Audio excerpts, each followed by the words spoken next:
La lección de esta semana se llama El trono de Dios. En el capítulo 4 que estamos estudiando esta semana, Juan nos está llevando a los lugares celestiales en esta sorprendente revelación de Dios a la iglesia de Cristo, es decir, a sus siervos de todos los tiempos, ¿no? Recordemos que capítulo 1, Jesús le habla a Juan y le dice: escribe un libro, todo lo que veas, y envíalo a las 7 iglesias, ¿no es cierto? Eso es lo que le dice Juan en el capítulo, a través de Cristo a Juan. Luego en el verso 19 del mismo capítulo 1, le dice la voz: escribe pues lo que has visto, lo que sucede ahora y lo que sucederá después, ¿no? Vamos a tratar en el comentario que llevan a casa, esto está bien explicadito, pero quiero insistir porque esto es bien importante, son las bases para nosotros poder entender mejor el libro de Apocalipsis, ¿no? Vemos que escribe en un libro todo lo que veas, envíalos a las 7 iglesias, y luego escribe pues lo que has visto, lo que sucede ahora y lo que sucederá después. Entonces capítulo 1 establece lo que Dios ha hecho, o sea, las cosas que has visto, Juan, las cosas que ha hecho por medio de Cristo. Entonces estamos hablando de la obra en la cruz, ¿ya? Entonces 1:5b dice: toda la gloria sea al que nos ama y nos ha libertado de nuestros pecados al derramar su sangre por nosotros, ¿no? Y lo que continúa es la consecuencia de esta obra. Al que ha hecho de nosotros un reino de sacerdotes al servicio de Dios su Padre, a Él sea la gloria, ¿no? Entonces, Dios, vemos, hizo todo por su iglesia y nos da también este mensaje. Los capítulos 2 y 3, que habla el mensaje a las 7 iglesias, que es el mensaje a la iglesia universal, o sea, a la iglesia de todos los tiempos, dice lo siguiente: ¿qué son? Son las cosas que suceden ahora. ¿Por qué? Porque estamos en la era de la gracia o en la era de la iglesia, ¿ok? Que comenzó, digamos, luego en Pentecostés, podríamos decir, y continúa hasta ahora. Está en puntos suspensivos hasta que Jesús empiece a abrir los sellos para comenzar todos los últimos 7 años de la historia tal como la conocemos, ¿no? Entonces, capítulos 2 y 3 son las cosas que suceden ahora, Jesús y su mensaje a la iglesia universal, todo el mensaje de advertencias para que sea realmente la iglesia real, la del Rey Jesús, ¿no? Entonces, y esta era, vimos, comenzó en Pentecostés y continúa hoy. Es la magnífica realidad de esa lámpara de oro de 7 candelabros y Jesús en medio de ellos, ¿no? El foda que hace Jesús en este mensaje es muy claro.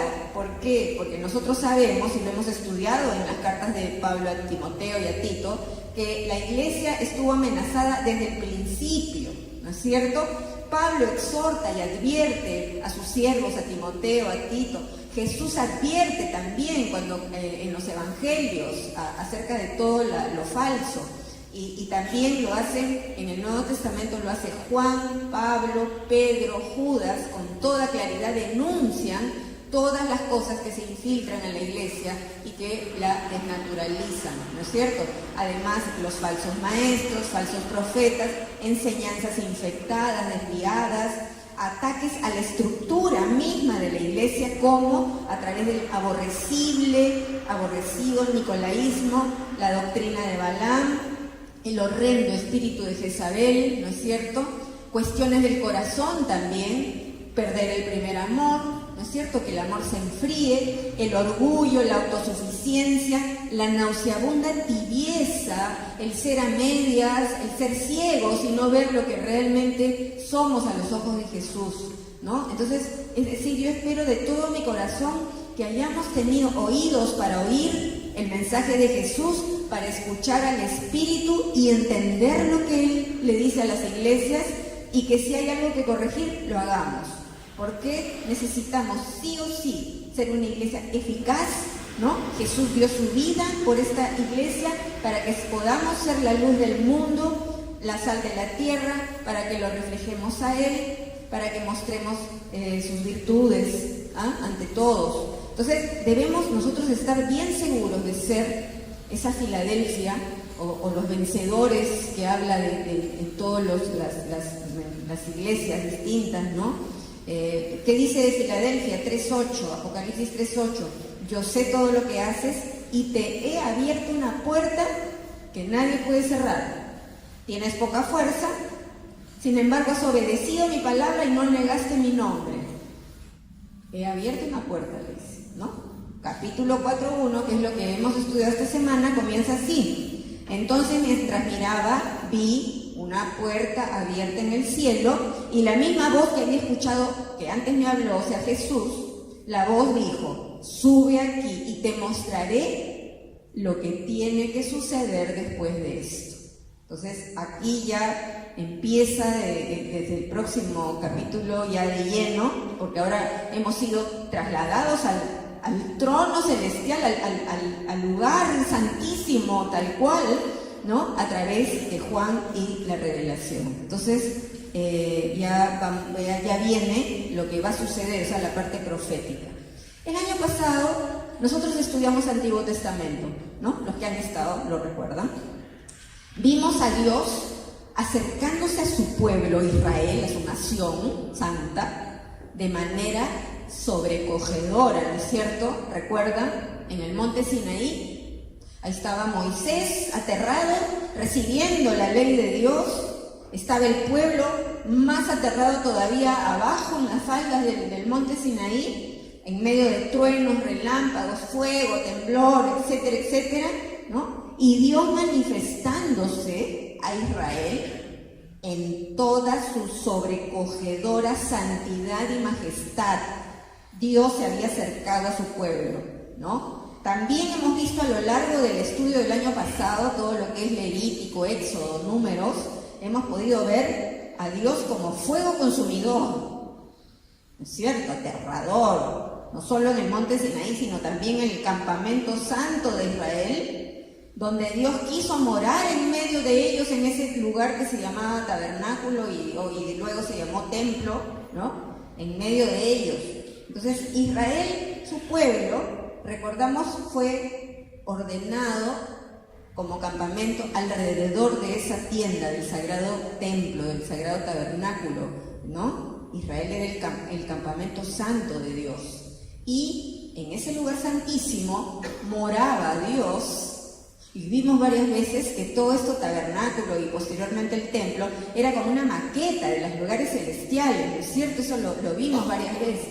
Entonces, él moraba en ese cofre que se llamaba el Arca del Pacto, que más o menos simbolizaba el lugar santísimo, ese trono, y habían dos querubines. Recuerdan ustedes que sus alas tocaban, sus alas se tocaban, ¿ya? Yo los invito a ver en Ezequiel. Ezequiel en el capítulo 1 tiene una visión de esto, de estos seres vivientes, él le llama querubines, ¿no?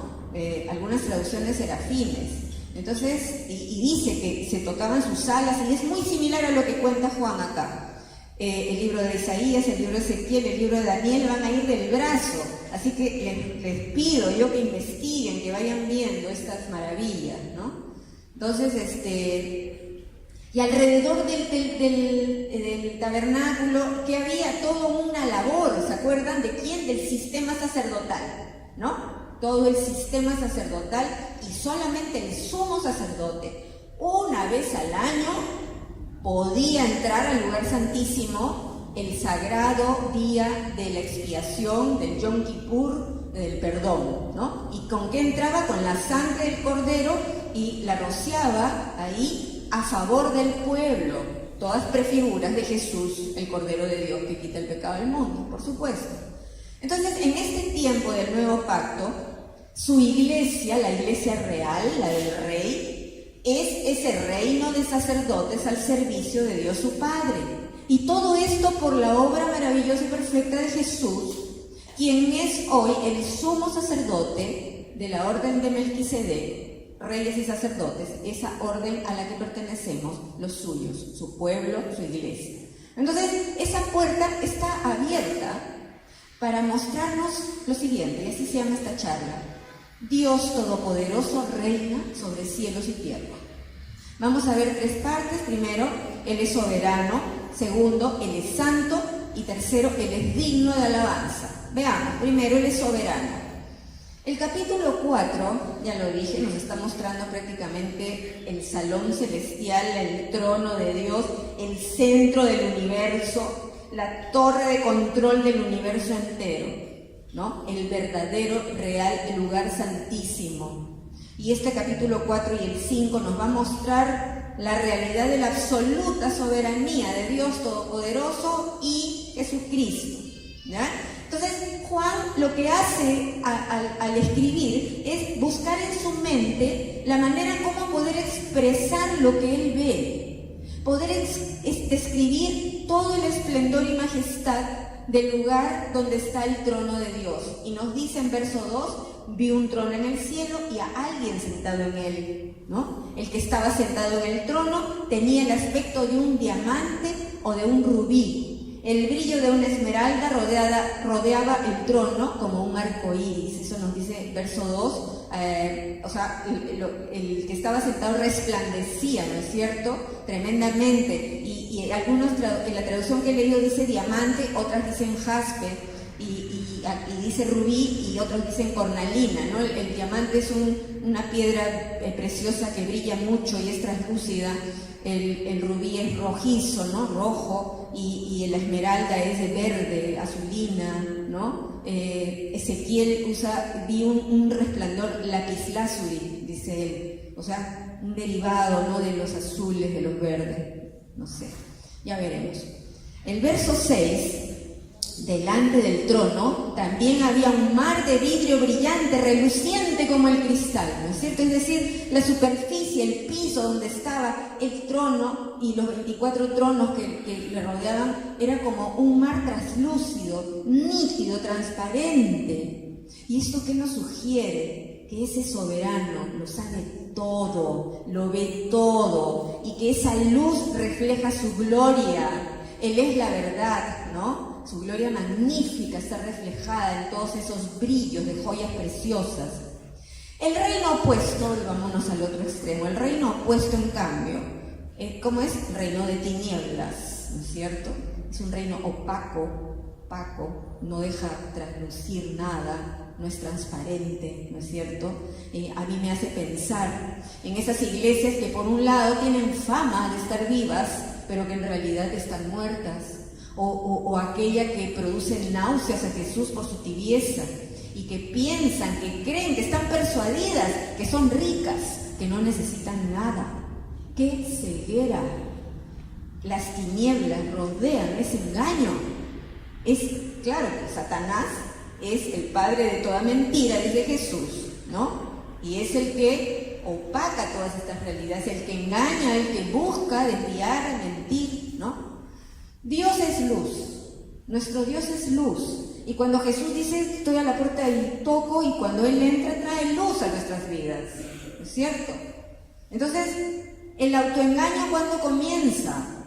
Cuando nosotros, hay un dicho, ¿no? Cuando empezamos a barrer los problemas debajo de la alfombra, ¿no es cierto? Han escuchado esa expresión, ¿no? Barren los problemas debajo de la alfombra, ¿no? Las niegan. O cuando nos cobijamos, ¿sí?, en la tibieza y comodidad de un sistema humano que a los ojos de Dios es caduco e infructuoso, ¿ya? Jesús, nosotros sabemos, lo dice Él es la verdad. Jesús es el camino y la verdad y la vida. Y Él mismo dice, y nadie viene al Padre si no es por mí. ¿Por qué? Porque Él es la puerta, yo soy la puerta, dice Él, ¿no es cierto? Entonces, vivir en su presencia implica un carácter sujeto a Él, no perfección, ¿ah? Porque, Dios mío, nuestros defectos, Dios mío, haría un monte, ¿ya? Pero es vivir delante de Él, un carácter sujeto a Él, tener en cuenta su palabra, la cual estudiamos aquí, y caminar en ella. Cuando Jesús consumó el plan de salvación de su Padre, nosotros sabemos por la historia y por el libro de Hechos que ese velo del templo gruesísimo que separaba el lugar santo del lugar santísimo, ¿se acuerdan? ¿Qué dice la palabra? Se rasgó de arriba abajo. Se rasgó, ¿no? Ahora, ¿sabes qué cosa hizo el sistema humano? Podemos pensar una de dos. O tenían una cortina de repuesto, ¿ya? Que sabemos que era una cortina tremenda, eran 7, una cosa gruesísima. El año pasado vimos minuciosamente los materiales, todo. O la reemplazó por otra que tenían por ahí de repuesto, o la solución. Y siguió adelante con sus rituales como si nada. ¿Ok? Pero Jesús es el camino. Y Él abrió un nuevo camino al Padre. Por lo tanto, tú y yo podemos orar, servir, adorar e interceder ante el mismísimo trono de Dios. Y son realidades que vamos a empezar a ver en los subsiguientes capítulos. Pues en Cristo somos un reino de sacerdotes al servicio de Dios su Padre. ¡Wow! Eso somos, eso dice la palabra que somos, entonces tenemos que creer lo que es Él y lo que somos en Él, ¿no? Hace años, en el año 1970, muchos de acá ni siquiera habían nacido, los jóvenes, ¿ya? Cuando yo era chica estaba todo el programa de los Apolos, ¿no? El hombre llegando a la luna, que dicen algunos que no fue, o sea, en fin, ya, programa Apolo. El Apolo 13, hay una película que describe con Tom Hanks, ¿no? Describe todo esto, pero así, tal cual sucedió. El Apolo 13 no pudo alunizar, estaba ya en la órbita lunar y no pudo alunizar porque hubo una falla, una explosión que produjo daños fatales en la nave. Entonces esos 3 tripulantes luchaban por mantenerse con vida a más de 300.000 kilómetros de la Tierra. ¡Wow! Si todo hubiera dependido de ellos, se hubieran perdido.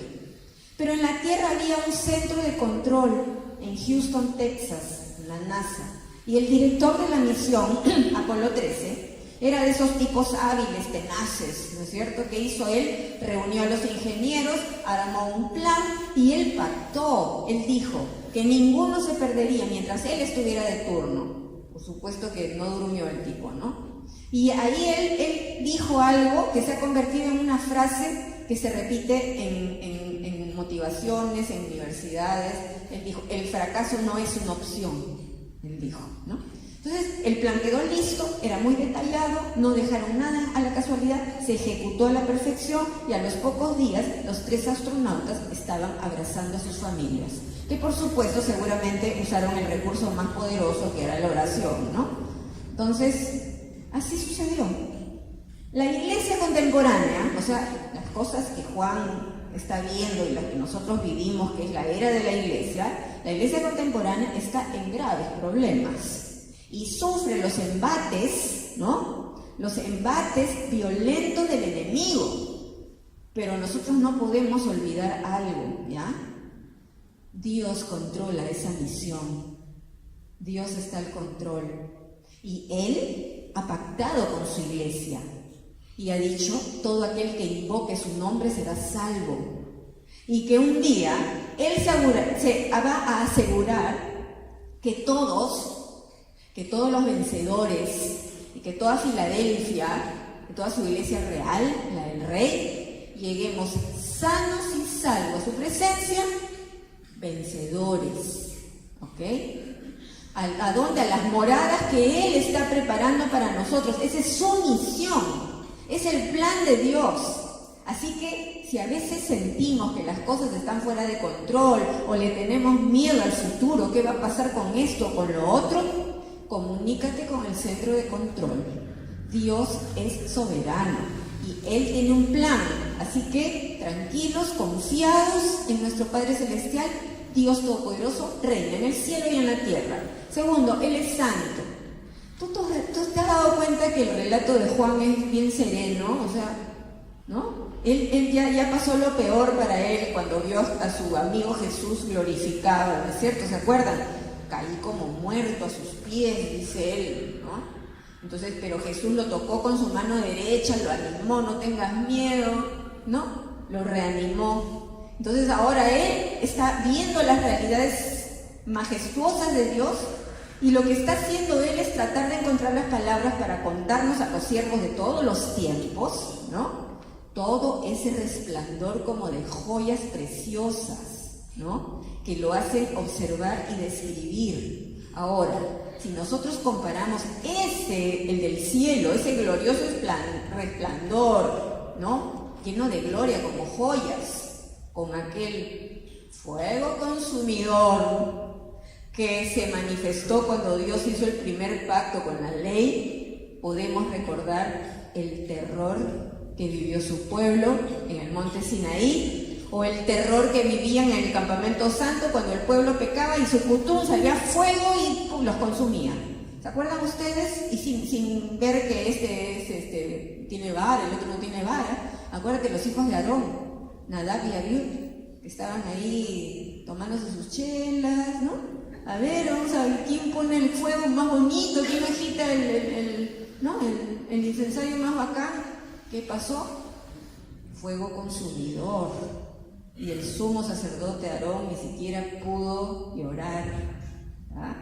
Entonces, qué distinto ese resplandor celestial con ese fuego consumidor, ¿no? Ahora, si nosotros comparamos ese glorioso resplendor del primer pacto, del fuego consumidor del primer pacto del pueblo, ¿no es cierto? Dios era y será santo, santo, santo el Señor Dios Todopoderoso. Sigue siendo el santo.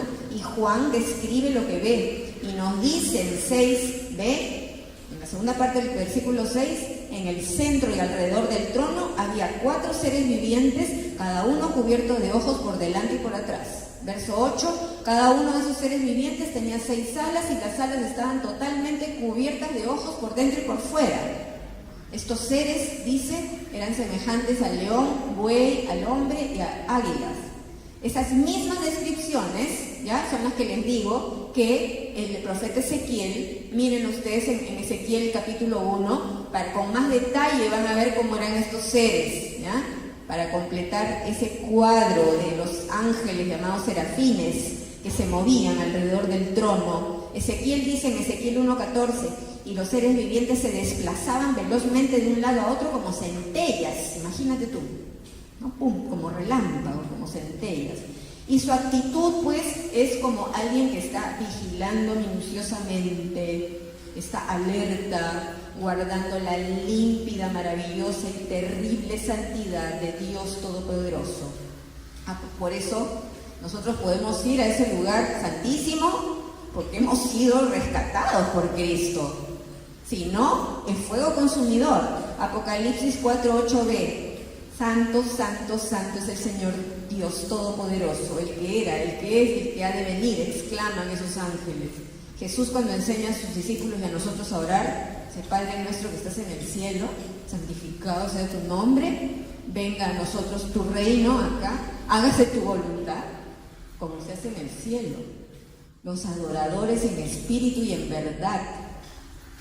Para los creyentes del primer siglo, bajo la terrible persecución del Imperio Romano, era de gran consuelo sabían que Dios es soberano y que Él es santo, ¿ya? Ellos vivían en medio de un mundo decadente, donde parecía que el mal y la oscuridad prevalecían, porque un maligno emperador ocupaba un salonzucho asqueroso en el trono de Roma, que para ellos era glorioso, ¿no? Seguramente lleno de oro y bien guachafo, ¿no? Pero este farsante, que se llamaba Dios, con minúscula, ocupaba la sala del trono en Roma y afirmaba pues ser Dios y reclamaba adoración y exaltación absoluta. Ese es el espíritu de Babilonia, ¿ok? Entonces, igual ocurre hoy. El imperio humanista secular busca desaparecer a Dios de la historia y del corazón de los seres humanos de manera violenta. Los que tenemos alguna edad, hace 30, 40 años, era impensable toda la porquería, perdón la palabra, que vemos hoy en día, ¿no? Y vemos pues cómo avanza la decadencia moral, la mentira, la confusión, ¿a través de qué? De las ideas, de las mentalidades, de las ideologías paganas. y éstas avanzan galopantemente. Y la pregunta es, ¿y dónde está la iglesia? ¿Dónde está la iglesia? Yo creo que la iglesia sigue pensando que es rica, que está viva y que tiene todo lo que quiere y que no necesita de nada. ¿Nos damos cuenta? Mis amigos, es necesario, absolutamente necesario, que despertemos, que obedezcamos la palabra, que nos apoyemos en el poder de su fuerza. ¿Para qué? Para poder ser luz y sal, como quiere Jesús, para ser esas columnas que sostienen la verdad en el mundo y vivir en la verdad nosotros. ¿Por qué? Porque por su bondad no hemos sido consumidos. Es por su bondad, ¿no? Entonces Juan vio una puerta abierta en el cielo. Y yo les pregunto, ¿gracias a quién se abrió esa puerta? A Jesús, nuestro Rey, nuestro Señor. ¿No es un consuelo saber que un día Dios purificará el mundo entero de maldad, de pecado, con fuego, ¿no es cierto? Va a ser todo pasado por fuego, como quien... ¿Han visto ustedes esas máquinas que con calor esterilizan, ¿no? las cosas para que los médicos las usen, ¿no? Entonces el mundo será librado de todo esto, ¿no es cierto? Se parecerán toda maldad, toda corrupción, toda obscenidad, toda decadencia, la injusticia. Ahí las bienaventuranzas cobran sentido. Bienaventurados los que tienen hambre y sed de justicia, porque serán saciados. Ese es nuestro Dios. ¿Ah? Entonces, Dios es santo, terrible y maravillosamente santo, y su iglesia debe ser santa también. En el Antiguo y en el Nuevo dice, sin santidad nadie verá a Dios. Y gracias a Dios por su gracia, porque Él nos dio una salida en Cristo, y hemos sido santificados por su sangre, y somos un reino de sacerdotes que ministramos ante Él, ante su trono, por los nuestros, por todos, por nuestra nación, por todo, ¿cierto? Todo porque Él es nuestro Padre, ese Rey es tu papito, es tu Abba, es tu Padre, y Él, Dios Todopoderoso, reina sobre el cielo y la tierra. Por último, Él es digno de alabanza. Por estas verdades majestuosas, ¿cómo no alabar al Rey y Señor de nuestras vidas? Un Dios maravilloso que nos ama, que nos salvó por su gracia, a pesar de nuestras imperfecciones. Y yo les voy a leer ahorita unos versículos del libro de Hebreos, que es un libro maravilloso del Nuevo Testamento. No se sabe el autor, ya lo preguntaremos cuando lleguemos por ahí, ¿no? Hebreos 10, 19 al 25. Así que, amados hermanos, podemos entrar con valentía en el lugar santísimo del cielo por causa de la sangre de Jesús. Por su muerte, Jesús abrió un nuevo camino, un camino que da vida a través de la cortina al lugar santísimo. Ya que tenemos un gran sumo sacerdote que gobierna la casa de Dios, entremos directamente a la presencia de Dios con corazón sincero y con plena confianza en Él, pues nuestra conciencia culpable ha sido rociada con la sangre de Cristo a fin de purificarnos, y nuestro cuerpo ha sido lavado con agua pura. Mantengámonos firmes sin titubear en la esperanza que afirmamos, porque se puede confiar que Dios cumplirá su promesa. Pensemos en maneras de motivarnos unos a otros a realizar actos de amor y buenas acciones. Lo dejo ahí en estos versículos, si quieren ustedes sigan leyendo. Hebreos 10 desde el 19. Todo ese capítulo 10 es una belleza. Entonces, Juan también nos habla de la presencia de 24 ancianos sentados en tronos alrededor del de Dios, y ellos, dice, están vestidos de blanco con coronas de oro en su cabeza. Nos hace pensar que son seres humanos que están en lugares de honor, ¿no? Algunos piensan que son representantes 12 del Antiguo Testamento a través de las 12 tribus de Israel, y en el Nuevo Testamento a través de los 12 apóstoles, ¿no? Lo que sí nos sugiere la palabra que son lugares de honor, ¿no? Entonces, el pueblo de Dios en la antigüedad también, los turnos sacerdotales eran 24 turnos sacerdotales, ¿no? Sea cual fuere, la verdad, A ellos se les ha dado corona de autoridad y posiciones de honor. Pero, ante la gloriosa presencia, arrojan sus coronas a sus pies y se postran delante de Él, porque solo Él es digno de recibir honor, gloria, honra y alabanza. ¿Tú conoces el gozo de adorar, de alabar? Creo que sí, ¿no es cierto? Bueno, ¿a ti no te ha pasado que cuando estás a solas, adorando, diciéndole cosas bonitas que te brotan del corazón para Él, ¿no te produce un gozo incomparable eso? ¿No es rico hacerlo? Ay, es que ¿sabes qué? Somos plenos y realizados adorándolo, fuimos creados para eso, ¿no? La verdadera adoración es un movimiento espontáneo del corazón que nace de tener una opinión correcta de uno mismo al mirar el rostro de Dios. O sea, lo que somos ante sus ojos, ¿ya? ¿Y qué somos? ¿Qué cosas seríamos sin Él? No me pregunto. ¿Dónde estaríamos sin Él? El verdadero gozo es unirnos a esos ángeles, a los 24 ancianos y exclamar, Apocalipsis 4:11, tú eres digno, oh Señor nuestro Dios, de recibir gloria, honor y poder, pues tú creaste todas las cosas y existen porque tú las creaste según tu voluntad. Hágase tu voluntad, así como se hace en el cielo, aquí en la tierra. ¿A través de quién? De tu pueblo santo. Dios Todopoderoso, que te recuerdo, es tu papito, es tu Abba, tu Padre Celestial, reina sobre cielos y tierra. Vamos a orar. Bendito Padre, amado Señor, gracias por permitirnos estar en esos lugares celestiales. Gracias por permitirnos recorrer la Biblia de tapa a tapa para encontrar tu voluntad, Señor. Que todos, nuestro espíritu sea vivificado por la presencia de tu Santo Espíritu, que seamos lavados con la sangre preciosa de Jesús. Él nos pone esas vestiduras blancas de santidad. Señor, no somos perfectos, eso lo reconocemos, pero estamos delante de ti y te decimos, a ti te necesitamos, Rey. Queremos caminar en tu norma. Ayúdanos, Señor, a cada uno. Tú sabes, cada uno de nosotros es un pequeño mundito, Señor, pero tú entra hasta el último rincón con tu luz, Señor. Que no queden por ahí puertas cerradas, ni lugares opacos, ni alfombras con cosas bajo ella. Señor, que nuestras vidas estén totalmente expuestas a ese soberano Señor del universo, que lo ve todo y lo sabe todo, y tiene todo ese translúcido mar de cristal, Señor. Gracias porque tú eres la verdad, porque tú eres santo, santo, santo, y aún con esa gloriosa santidad, tú te has fijado en nosotros. Gracias te damos por tu gracia, gracias Jesús por haberlo hecho posible, gracias porque todos nosotros acá somos consiervos y usuarios de esa gracia inefable. Gracias Señor porque solamente en ti somos más que vencedores por aquel que nos salvó.